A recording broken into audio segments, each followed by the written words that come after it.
बैठे हैं। इस शिक्षण संस्था के मध्य में हम सब विराजमान।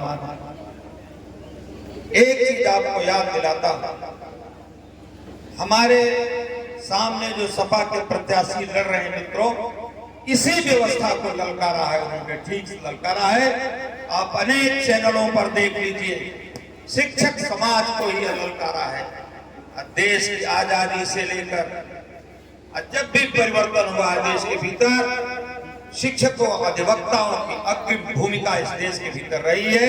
इतिहास उठाकर देख लीजिए, शिक्षक को ललकारने वाला व्यक्ति इस समाज में रह नहीं सकता।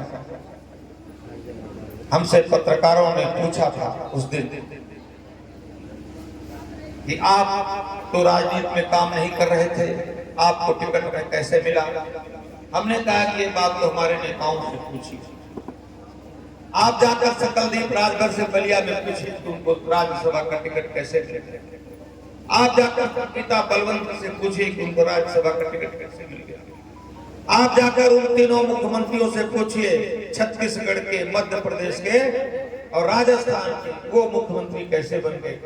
भारतीय जनता पार्टी का नेतृत्व वर्ग अपने कार्यकर्ताओं के गुण व दोष को विचार करता हुआ सतत चिंतन करता, किसको कौन सा काम दिया जाए ये तय करता। हमको टिकट कैसे मिल गया ये जानने के लिए आपको भारतीय जनता पार्टी परिवार में कम से कम 10 वर्ष काम करना पड़ेगा। 10 वर्ष मिलजुल कर रहेंगे, तब आप जानेंगे कि हमको टिकट कैसे मिल गया। बाहर रहकर इसका आकलन आप नहीं लगा सकते। मित्रों, अभी बिटिया जो कह रही थी, उसने मिशन की बात की, मिशन के प्रति समर्पित होना पड़ेगा। कहा गया है ना कि वन लाइफ वन मिशन, एक जीवन एक ध्येय। हिंदी में उसका वही अर्थ है, अंग्रेजी में उसको कहते हैं वन लाइफ वन मिशन, एक जीवन एक ध्येय। और जब तक व्यक्ति अपना लक्ष्य नहीं तय करता है, तब तक वो व्यक्ति सफल नहीं। कोई भी व्यक्ति हो, संस्था हो, देश हो, सबको अपना लक्ष्य तय करना पड़ेगा कि हमको क्या करना है, कहां तक जाना है। बिना लक्ष्य तय किया हुआ व्यक्ति भटक जाता है, रास्ते से हट जाता है, वो बीच में ही रुक जाता है। इसे लक्ष्य तो तय करना ही पड़ेगा। हम सब एक कविता पढ़ते थे कि लक्ष्य तक पहुंचे बिना पथ में पथिक विश्राम कैसा, लक्ष्य तो अति दूर दुर्गम मार्ग भी हम जानते हैं, किंतु पथ के कंटकों को हम सुमन ही मानते हैं। चाहे रास्ता कितना भी कंटकाकीर्ण हो, कितना कांटों से भरा हो, हम उस रास्ते को हमेशा आसान मानते रहे हैं। यही एक शिक्षक का गुण है। हमसे पूछा गया, आप तो शिक्षक हैं, आप कैसे लड़ाई लड़ेंगे? तो मैंने उनको उदाहरण दिया, वो बड़ा चर्चा का विषय बन गया। काफी लोगों ने इधर उधर बहकाया मेरी बात। मैंने कहा कि इतिहास आप देख लीजिए, घनानंद जैसे अत्याचारी शासक को अगर किसी ने हटाया, जो आमोद प्रमोद में मस्त था, जनता के बारे में कोई चिंता नहीं थी, आचार्य चाणक्य ने ही उसको हटाने का काम किया। इस देश का हर शिक्षक चाणक्य के रास्तों पर चलता है, वो चाणक्य का प्रतिनिधि हो, चाहे जैसा अपने को मानता हो, लेकिन आचार्य शिक्षक इस देश के चाणक्य ही रहे हैं। हर शिक्षक चाणक्य का प्रतिनिधि है। इसलिए मेरे सामने जितना भी बड़ा कौन व्यक्ति खड़ा हो, उस सत्ता को उखाड़ फेंकना ही एक शिक्षक के नाते मेरा धर्म है। पिछले अपने सभाओं में मैंने ये बात पूछी सबसे, क्या आप जो पार्लियामेंट के मेंबर हैं, आदरणीय सारी जी, यहाँ कभी यहाँ आपने देखा क्या उनको? यहाँ आए थे? बताइए ना, आए थे नहीं आए थे? नहीं आए। तो पिछली सभा में कल मैं घूम रहा था, तो एक मेरा साथी लड़का जो मोबाइल जानता है, मुझे तो उसकी जानकारी कम पड़ा है, उसने हमको दिखाया कि पूछ रहे हैं कि आप मास्टर साहब को देखे हैं? तो लोगों ने कहा नहीं नहीं नहीं, नहीं। मैं हमको लोग क्यों, पार्लियामेंट में पर आप हैं, शपथ पार्लियामेंट में आपने खाई है, कि हम 5 वर्ष तक के लिए चुने गए, हम जनता की सेवा करेंगे, जनता के बीच में हमेशा उपस्थित रहेंगे। तो काम तो आपको जनता के कहना चाहिए था। आप अपना काम छोड़कर भागे, लेकिन मैं तो 4 घंटे 5 घंटे रोज पढ़ाने का काम करता हूं, मैं तो अपना काम छोड़कर नहीं भागा। हम जनता के बीच में क्यों जाएंगे? जनता के बीच में जाने का काम तो शपथ आपने लिया था, हमने तो पढ़ाने का शपथ लिया है। वो काम सतत जो भी मेरे कॉलेज में गया होगा, देखा होगा, तो कम से कम 5 घंटे इस उम्र में भी पढ़ाने का काम मैं करता हूं विद्यार्थी। मित्रों, कुछ चीजें जानने की आवश्यकता है, नहीं जानेंगे तो लोग अनाप शनाप ऐसे ही बोलते रहेंगे। भगवान ने मुंह में शीरा लगा दिया है तो जो चाहे बोलते जाओ। उनका जो आतंकवादी भाई था ना, जिससे जिला परेशान, जिला ही नहीं वो व्यक्ति अंतरराष्ट्रीय आतंकवादी, उसके तार विदेशों से जुड़े हुए थे। और उनकी तुलना सुखदेव, राजगुरु, चंद्रशेखर आजाद, भगत सिंह से उनकी तुलना कर रहे हैं। ये साहस उनका तब नहीं होगा जब आप उनको जवाब देंगे कि देश के लिए, मातृभूमि के लिए जिन सपूतों ने अपना प्राण दे दिए, उनसे तुलना अपने आतंकवादी भाई की कर रहे हो। मित्रों, हम सब, आप प्रधान जी हैं, आप प्रमुख नागरिक हैं, भारतीय जनता पार्टी के नेतागण हैं, ये तो जवाब दे सकते हैं, लेकिन आम नागरिक जब तक नहीं पूछेगा, आम आदमी जब तक नहीं सवाल करेगा, तब तक इस तरह की गलत बातें समाज में होती रहेंगी, उठती रहेंगी। इन बातों की तरफ आपको ध्यान देना पड़ेगा। चाहे कोई भी आप टोक टाक नहीं करेंगे, ऐसे ही अनाप शनाप चलेगा। मित्रों, मैंने लक्ष्य की बात कही थी। भारतीय जनता पार्टी ने अपने जन्म काल से ही आदरणीय श्यामा प्रसाद मुखर्जी और आदरणीय दीनदयाल उपाध्याय जी ने भारतीय जनसंघ की स्थापना की। लक्ष्य तय करना, यही करना है। एक तो भारत माता के लगे माथे पर जो कलंक है उनको मिटाना है, राष्ट्र को परम वैभव के शिखर पर पहुंचाना है। अंतिम पायदान पर रहने वाले व्यक्ति का जब तक विकास नहीं होगा, तब तक देश का विकास नहीं होगा। इन 2 बातों को लेकर के भारतीय जनता पार्टी अपनी यात्रा शुरू की। इसी देश में ये नियम था ना कि बिना परमिट के आप कश्मीर नहीं जा सकते। जितने पढ़े लिखे लोग हैं, माताओं को बताने का कोशिश करूंगा कि हमारे देश में कश्मीर, जैसे उत्तर प्रदेश है, ऐसे ही कश्मीर भी। उत्तर प्रदेश या किसी देश के कोने में बिना एक कागज के आप जा सकते हैं, लेकिन जम्मू कश्मीर में बिना कागज के, बिना परमिट के आप नहीं जा सकते। देश हमारा था, प्रदेश हमारा था, वो भारत माता का मुकुटमणि था। अगर कहा गया है कि पृथ्वी पर अगर कहीं स्वर्ग है तो अमी अस्तो, अमी अस्तो, अमी अस्तो, उसका अर्थ है यही है, यही है, यही है। ऐसा वह स्थान खून से लथपथ हो गया, आतंक का बोलबाला हो। बगल का मुल्क पाकिस्तान मारा कि कश्मीर को, अपने स्वर्ण भूमि को रक्त रंजित कर दिया। तब नेताओं ने कहा कि 2 विधान, 2 प्रधान, 2 निशान नहीं चलेगा, नहीं चलेगा, नहीं चलेगा। इसके लिए डॉक्टर श्यामा प्रसाद मुखर्जी जी ने बिना परमिट के जम्मू कश्मीर जाने का निर्णय किया। वो बिना परमिट के जम्मू कश्मीर गए, वहां उनकी गिरफ्तारी हुई पंजाब में ही। और तब अटल जी के साथ थे। अटल जी से कहा कि अटल जी जाओ, देश में बता दो कि मैं तो अब अंदर जा रहा हूं, वापस लौट के आऊंगा कि नहीं लौट के आऊंगा, इसकी गारंटी नहीं है। लेकिन जनता पार्टी के कार्यकर्ताओं से और जनता से भी बता दो कि जब तक ये 2 निशान, 2 विधान, 2 प्रधान नहीं खत्म होगा, चैन की सांस नहीं लेंगे।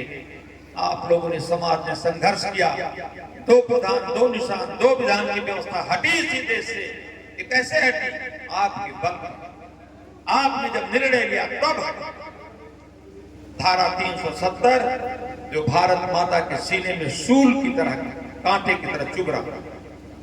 धारा 370 के कारण माता बहनों, वहां ऐसी स्थिति बनी कि भाई अपने बहन की रक्षा नहीं कर पाया, पति अपने पत्नी की रक्षा नहीं कर पाया, सामने अपमानित लोग होते देखते रहे और जम्मू कश्मीर से भागकर दिल्ली के सड़कों पर, रेल की पटरियों पर, कैंपों में लंबे समय तक उन्होंने अपना जीवन बिताया।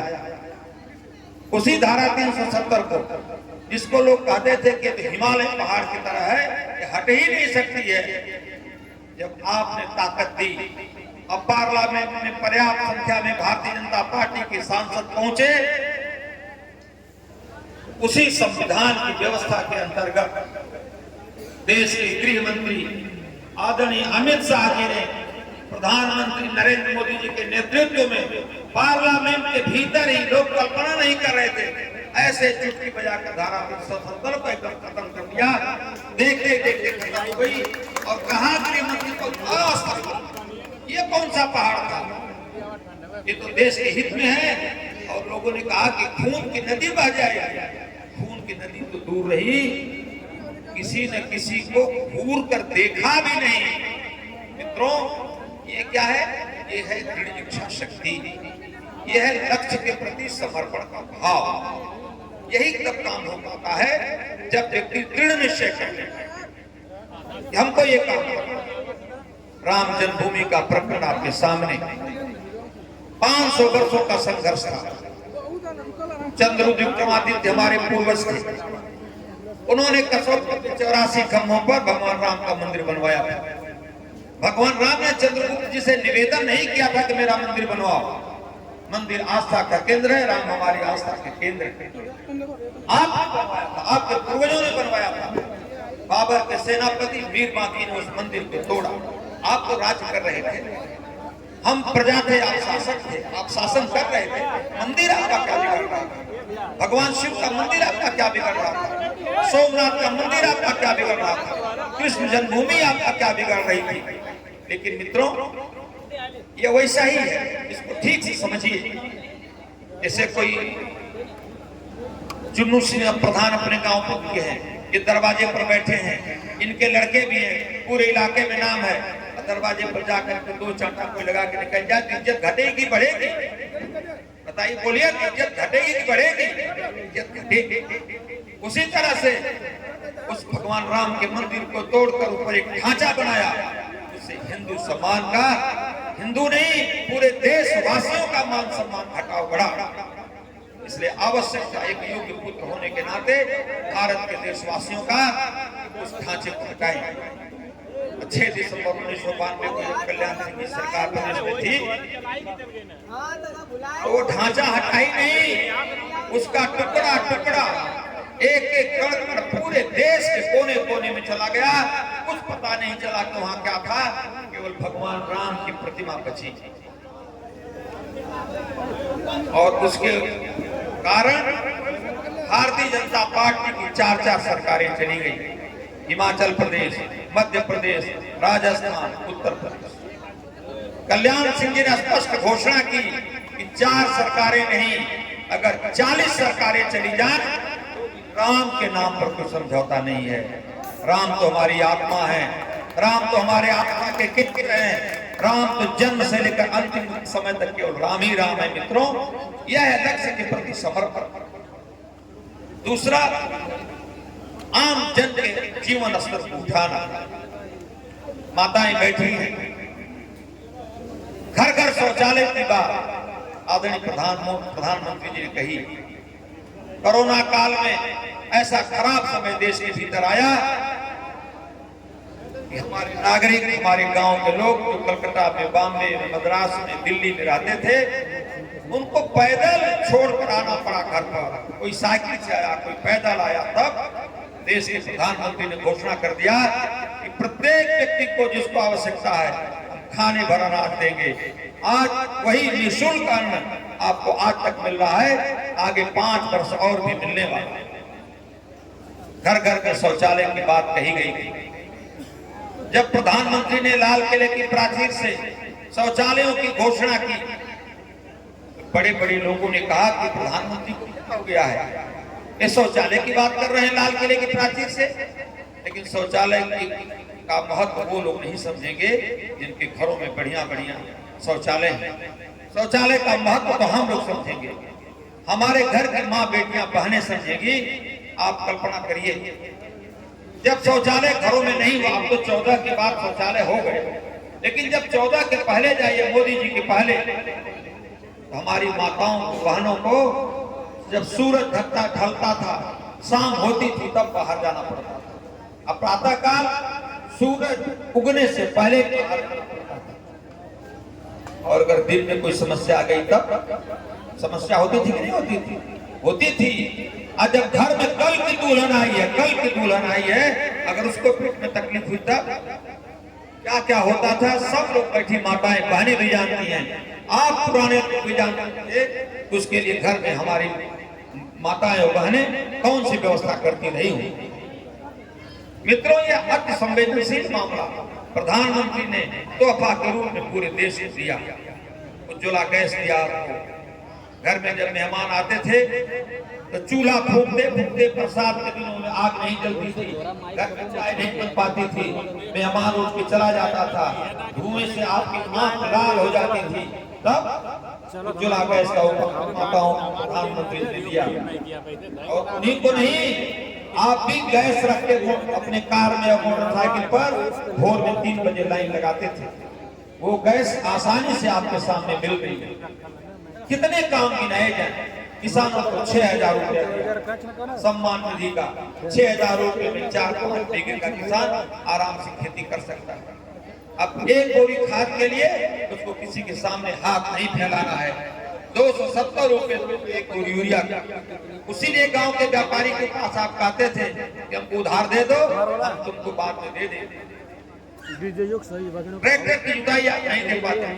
6,000 रुपए में छोटी खेती आप आराम से कर सकते हैं। ऐसी व्यवस्था देश के प्रधानमंत्री ने बनाई। मित्रों, इसी के साथ साथ सारे संसार के भीतर आदरणीय मोदी जी ने भारत माता का मान ऊंचा किया, सम्मान ऊंचा किया, जिसका लक्ष्य भारतीय जनता पार्टी को है। आगे अनेक कार्यक्रम है, मैं भी अपनी बात समाप्त ही करना चाहता हूं। आप मनुष्य को अपना प्रतिनिधि चुना 14 और हमारे प्रत्याशी जो सामने खड़े हैं सपा के, वो कब सपा के रहते हैं, कब बसपा के रहते हैं, इसका अंदाज तो है नहीं। कब कहां जाएंगे इसका भी अंदाज नहीं है। जहां से खाक लगे वही लाओ, यही उनका मुख्य काम है। जैसे मिल जाए, भाई भी लाता था, बड़ा भाई भी दूसरे ढंग से लाता है। रहे वो कहते हैं कि सिन्हा जी ने कौन सा विकास कर दिया। हमने कहा कि जब किसी को दिन का सूरज न दिखाई पड़े तब उसको क्या कहा जाए, ये समझ नहीं। सिन्हा जी ने विकास का जो काम शुरू किया, यही नहीं, गाजीपुर ही नहीं, सारे लोग कहते थे, बनारस के लोग कहते थे प्रधानमंत्री तो बनारस के हैं, विकास गाजीपुर हो रहा है। प्रतिदिन शनिवार को रविवार को अपने संसदीय क्षेत्र में रहते थे। जरा जाइए न, तारी घाट देखिए विकास क्या होता है, साफ दिखाई पड़ेगा। अंधे को भी दिखाई पड़ेगा। मोटे पिलरों को जब स्पर्श करेगा तो पता चलेगा कि ये क्या चीज है। मित्रों, बहुत कुछ नहीं कहूंगा, इतना ही कहूंगा कि जो 14 में चला विकास का रथ 19 में आकर रुक गया। अगर पार्लियामेंट जाने का अवसर मिलेगा तो निश्चित रूप से उस रुके हुए रथ को पूरी ताकत के साथ, दुगनी ताकत के साथ आगे बढ़ाने का प्रयत्न करूंगा। और सबसे आवश्यक बात जो मैं बराबर कहता हूं, क्योंकि राजनीतिक जीवन मेरा ये सफर पहला, सामाजिक काम तो बहुत जीवन भरी हुआ है, लेकिन राजनीतिक जीवन में अगर 10 नए पैसे का भी दाग लग जाएगा तो दोबारा आपके सामने मुंह दिखाने नहीं आऊंगा। तीसरी बात तो आपसे कहता हूं कि रात दिन आपके कदम से कदम मिलाऊंगा, आपके कंधे से कंधा मिलाऊंगा और आपके मान सम्मान पर कभी कोई आंच नहीं आने दूंगा, कभी कोई आंच नहीं आने दूंगा। धन्यवाद। जय हिंद, जय भारत।